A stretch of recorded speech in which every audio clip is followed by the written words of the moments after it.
7h, 9h, Europe 1 Et matin. voici le zapping politique Europe 1. Bonjour Dimitri Vernet. Bonjour à tous.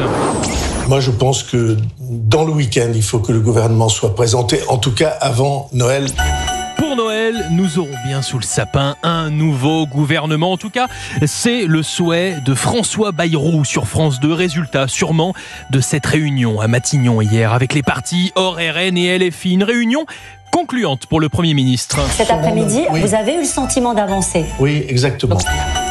J'ai bien dit concluante pour le Premier ministre, parce que si on écoute les autres chefs de parti, notamment Olivier Faure et Marine Tondelier, j'ai pas vraiment l'impression qu'ils partagent la même analyse.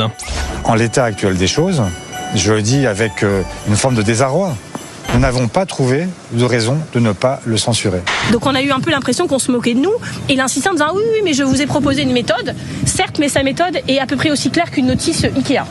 Bon, alors juste, la punchline marche pas de dingue, car s'il y a bien quelque chose de clair, c'est bien les notices Ikea. Oui, Marine n'est pas la guirlande la plus éclairée du sapin. Bref, la réunion n'a pas été concluante, et on comprend vite pourquoi en écoutant le début de celle-ci. Voici les premiers mots de notre cher François.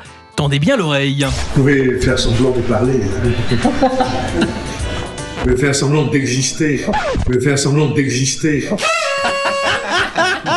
Vous pouvez faire semblant d'exister. Et surtout, joyeux Noël. Moi, je pense que dans le week-end, il faut que le gouvernement soit présenté, en tout cas avant Noël. Tiens, restons dans le thème.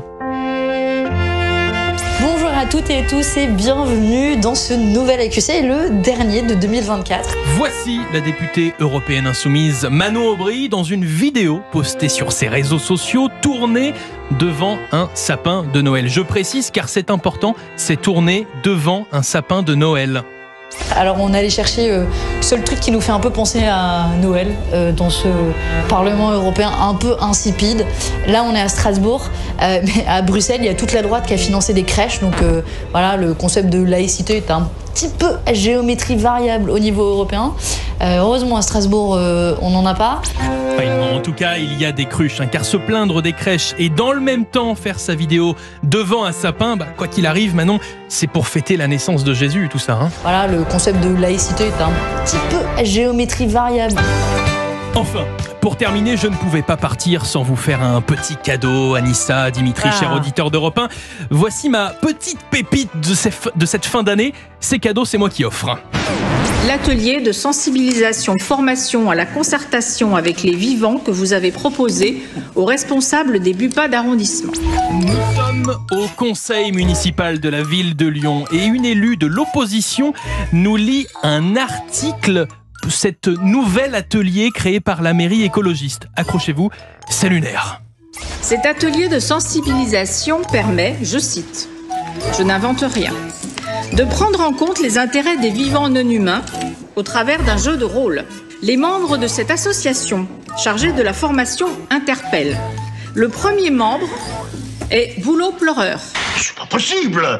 Car son dernier élagage fut brutal et depuis... Non, écoute, Boulot est encore plus pleureur. Le coquelicot, fleur fragilisée par les pesticides, est le deuxième adhérent de l'association. Puis vient Jardin Mousse et Mycélium. Bon, je vous laisse avec Charles Trenet, car ça sera bien mieux comme cadeau de Noël, je pense. Il y avait des arbres, des coteaux, des châteaux, et dans le ciel des oiseaux rigolos. Merci beaucoup Dimitri Vernet pour cet ultime zapping politique de l'année 2024. En attendant, se retrouve l'année on a prochaine. hâte de démarrer 2025.